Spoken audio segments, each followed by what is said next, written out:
POP और gypsum channel नजदीक primary school Jadcherla wholesale और रिटेल के लिए इन नंबरात 9346819327 या 7386923012 पर कॉल करें। अस्सलाम वालेकुम नाज़रीन, NH टीवी में आप सभी का इस्तकबाल है।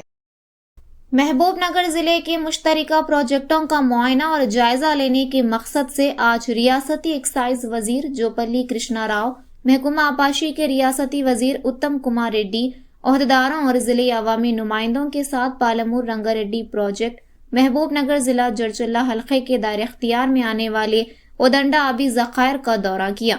सबसे पहले उदंडापुर रिजर्वायर के कामों का मुआयना करने के बाद वजीर उत्तम कुमार ने मुनाकिदा इजलास से बात करते हुए कहा कि हुकूमत का वाहिद मकसद मुश्तरका महबूबनगर जिले में तमाम प्रोजेक्टों को तेजी के साथ मुकम्मल करना है।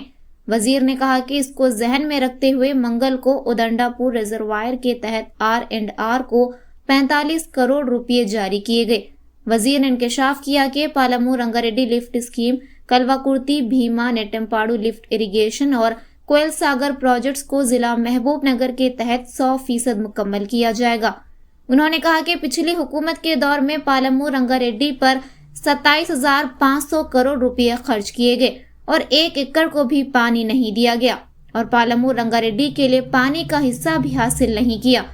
उन्होंने कहा कि अगर पालमूर रंगारेड्डी मुकम्मल हो जाए तो 12 लाख एकड़ अराजी को सैराब किया जा सकता है और हुकूमत इसी खुलूस के साथ आगे बढ़ रही है और वो इस कानूनसाज इजलास के दौरान पालमूर रंगारेड्डी को मुकम्मल करके 12 लाख एकड़ अराजी को सैराब करेगी।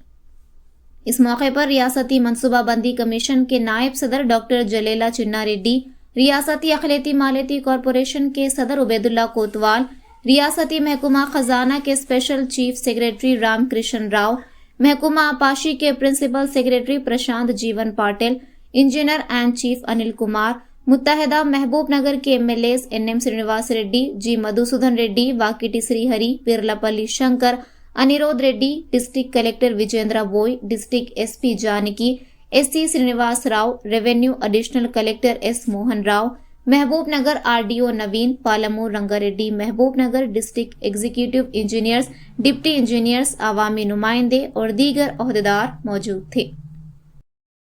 వాళ్ళు అకౌంట్లో వేసినారు, ఇంకా 70 కోట్లు వస్తే అందరికి వస్తాయి. షిఫ్టింగ్ చేయాలి. ఇంకొక 10 రోజులు అయిన తర్వాత 10 రోజులు అయిన తర్వాత రిహాబిలిటేషన్ చేస్తాము. అమౌంట్ పెంచుతామన్నాము. నేను కొట్లాడుతున్నాను, ఇంకా డిసిజన్ తీసుకోలేదు. ఫైల్ అది స్టేట్ పాలసీ, నేను కొట్లాడుతాను.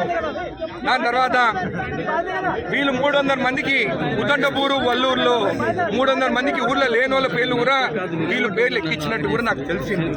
దానికి మళ్ళీ ఒకసారి సర్వే చేయించాలని చెప్పి కూడా చెప్తున్నాను. నా సర్వే చేసిన తర్వాతనే పైసలు ఇస్తాం. ఎందుకంటే వీళ్ళు కుమ్మక్కయి ఆ పైసలు దోచుకోవాలని చెప్పేసి ఒకరు పైసలు ఒకరు ప్లాట్లు అని చెప్పేసి అగ్రిమెంట్లు రాసుకున్నారు. మళ్ళా వీళ్ళే మనుషులు ఇప్పుడు ఫిల్టర్ శాండ్ దందాలకు దిగినారు. ప్రాజెక్ట్ స్టార్ట్ అవుతుందని ఆ ఫిల్టర్ శాండ్ అమ్ముకోలేమని చెప్పేసి వాళ్ళు ప్రాజెక్ట్ ఆపాలని చూస్తారు. నేను ఒక్కటే చర్చల ప్రజలను అందరినీ అడుగుతున్నాను. ఆదో నాయకుడు రేటు పెంచేయలేదు, ఒక లెటర్ పెట్టలేదు, ఒకటి పైసలు పెంచమని అడగలేదు అసెంబ్లీలో కూడా. ఈ రోజు నేను అడిగి కొట్లాడుతుంటే 7 లక్షల అప్పున్నా కానీ నేను అడిగితే నిన్న 45 కోట్లు వేసిందంటే మీరు ఆనందించాలి కానీ మీరు కావాలని రెచ్చగొట్టి చేస్తే ఊరుకునే ప్రసక్తే లేదు. ప్రాజెక్టు ఖచ్చితంగా స్టార్ట్ అవుతుంది. రేపు ప్రాజెక్టు వేస్తాము. అడ్డుకుంటే వస్తే మాత్రం మేము ఊరుకోము. మేము కూడా ఇప్పుడు అడ్డుకుంటే వస్తే మీరు ఏం చేసిందో నాకు తెలుసు. అదే విధంగా అదే రూలు అదే లా ప్రకారం మేము కూడా పోతాము.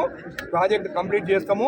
రిహాబిలిటేషన్ కంప్లీట్ చేస్తాం. ఈరోజు ఈవినింగ్ 5 o'clockకి మాకు అక్కడ రివ్యూ మీటింగ్ ఉన్నది. ఇంకా తక్కిన 70 crores కూడా వచ్చేస్తే అందరికీ 16 లక్షలు పడుతుంది.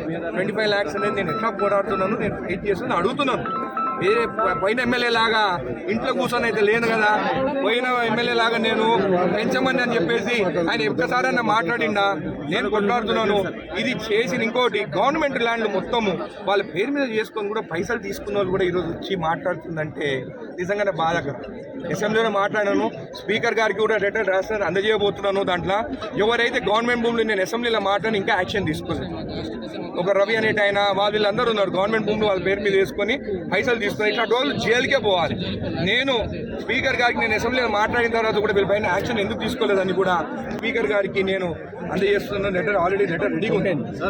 ఇచ్చిన తర్వాత ఒక్కొక్కరు భూములు కమిషన్ తీసుకున్న వాళ్ళ సంగతులు మీకే తెలుస్తుంది. నేను పని చేస్తున్నాను, అది అందరికీ తెలుసు. ఈరోజు మళ్ళీ వల్లూరు నుంచి కిష్టారం వరకు 12 కోట్లతో రోడ్డు కూడా శంకుస్థాపన చేసిన కాంట్రాక్టర్ కూడా రెడీగా ఉన్న టెండరింగ్ కూడా దీని తర్వాత ఖచ్చితంగా మీటింగ్స్ పెట్టినాను.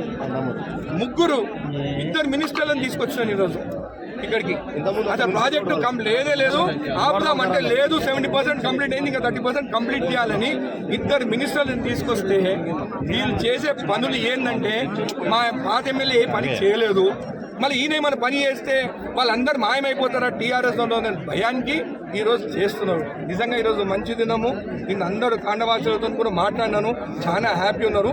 ఉదండపూర్ వల్లూరు వాళ్ళు కూడా తొందరగానే వస్తుంది. కానీ ఎంక్వైరీ చేసిన తర్వాత ఈ 300 మంది ఎవరు ఖానాపూర్ కొన్ని గ్రామాలని మీరు ఖానాపూర్ కూడా మాట్లాడదాం. ఇప్పుడు మెయిన్ విలేజ్ ఉదండపూర్ వల్లూరు అది కూడా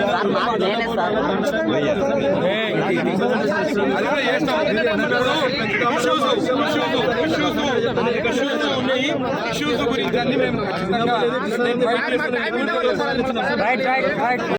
हमारे चैनल को लाइक कीजिए, शेयर कीजिए और सब्सक्राइब करना ना भूलिए।